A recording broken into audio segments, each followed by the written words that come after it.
At ang Daragang Magayon? Ay, gagi, pare. Top of the food chain, pare. Tara Kape! Tara Kape! Konyo Bicolano at Robin Siana! Gagi, pare. We're not your ordinary DJs. Tara Kape! Tara Kape! Gagi, pare. Feel good to. Awa! Konyo Bicolano! Robin Siana. Magkakasundo ba kayo ng mga ate at kuya mo? Why? Grabe namang tanungan yan. Siyempre, di ba laging may gera? Oo, kapag sa magkakapatid. Totoo. Proud akong sabihin, hindi, magkakaaway kami. Hindi, joke lang. I mean, we're good. Oh. Pero nung bata-bata pa ako, kasi inanak ako nung magulang ko. Gusto ko yung inanak ka. Oo, parang ano lang, biik. Inanak ka ng magulang 40 mo. years old na, so super habol lang ako na baby and all. Ay, awa. So, pinakagalit talaga sa akin dyan yung ermano ko or yung kuya ko and all na parang Oo. lagi sinasabi, bakit pa kasi nag-anak si nanay? Ayan. Bakit pa kasi ako inanak? Wala kang magagawa. Ako talaga ang prinsipe ng bahay. But we're good. We're good Awa. naman.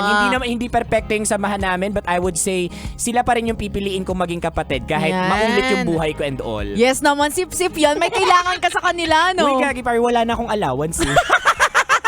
Ikaw ba, kumusta kayo ng mga ate at kuya mo or kapatid mo? Actually, wala. Kasi ako na yung pinaka-ate. Ah, okay. Oo, kaya wala silang magagawa. Ako ang masusunod. Oo, no choice. Oo. Ay, nako. Pero sure kami, kayo mga kabisya, meron din kayong experience sa pagkakaroon ng mas matandang kapatid. O Yan. baka kayo yon. Diba? Kaya eto, ibibigay namin sa iyo, kabisyo, ang unang dalawang uri ng mas matandang kapatid. Tara, kape! Tara, kape! Ayan, punta tayo sa number 1. Kinot. Muna, ito ang mga batas militar. Ate Jessa, alis muna ako Pasabi na lang kila nanay at tatay, late na ako uuwi. Ay, hoy! Hoy, sandali, balik! At bakit ganyan yung suot mo? Bakit? Grabe yung crop top mo, ha? Gusto mo usugin kita para kabagin ka? Grabe ka naman, ate. Hindi naman to crop top Hoy, bulag ka ba? Anong hindi crop? Gusto mo i-crop kita?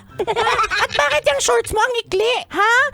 Hindi naman At saka kaya nga shorts kasi maikli. Sumasagot ka pa. Baka gusto mo buhay mo paikliin ko. Magbihis ka doon. Bumalik ka. Ano ba yan? Balutin mo yung balat mo kung ayaw mong balatan kita. Ano ba yan? Kikikil ako. Ikaw nga wala nang balat, kaka-rejuve eh. Ay! Huwag mong pinapakalaman rejob ko! Trust the process! Grounded ka, ha? Ayan.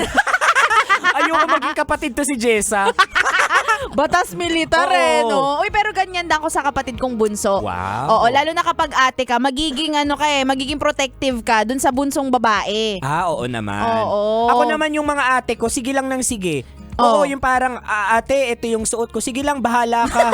Ate, ito gusto ko maging trabaho. Bahala ka. At least supportive sila sa'yo. Supportive sila. Diba? Pero na-appreciate ko itong mga batas militar kasi totoo yung sinasabi nila na papunta ka pa lang, pupunta ulit sila. Ayun. Times 2. Oo. Ganon. Anyway, that's number 1. Punta naman tayo sa last but not the least, number 2. Pandua. Pangadwa, ito ang mga mapagbigay. Kuya, pahiram ako ng pantalon mo ito. Sige. Ay, tsaka pahiram na rin ako ng pera. Sige na. Magkano ba? Sige, basta kuha ka na lang dyan sa wallet. Ayan, sige, kuha ko. Wow, bait mo. Ang bait talaga ng kuya ko. Sige. Sige lang. Kuya, may isa pa akong hiramin sa'yo. Oh. Alam kong wala ka naman masyadong pakialam dito, kaya Oh. sana wag kang magalit. Sige lang. Totoo? Oo nga, ginga lang Ramin mo lang. Ay, Mara! Biko, ba't andito ka? Hiniram ako ng kapatid mo ni Konyo Bicolano. Oo, break na tayo, ha? Puro ka kasi ML dyan. Buti kapatid mo may pake sa'kin. Bye! O tara na, let's go! Let's go, baby kulot!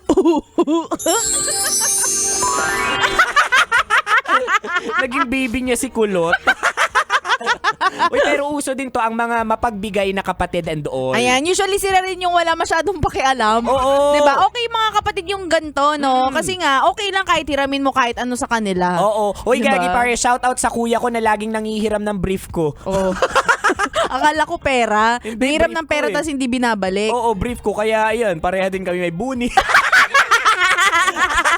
Pwede palang hiramin yung brief. Parang ako never naman nang hiram at nagpahiram ng panty sa kapatid ko. Siyempre bawal. Oo. Pero ganun talaga kapag mga buraot yung mga kapatid mo. Baboy. Oo.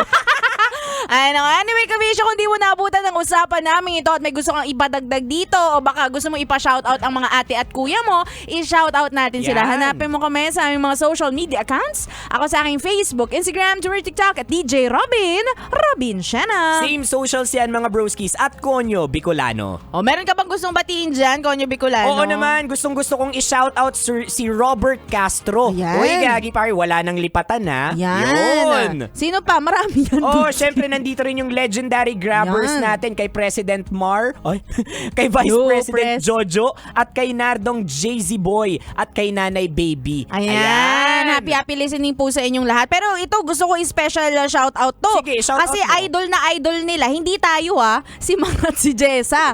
Hello kay Christian, Noah at Cara Pizarro. Nakikinig sila ngayon. Bakit ikaw nag-shoutout? Ako nga, yung fan ko nga sila Oo nga pala. Hi, Christian Noah! Grabe, favorite daw nila tayo. Oo nga. Uy, salamat mga kabisyo sa pagtitiis ha. Ayan na.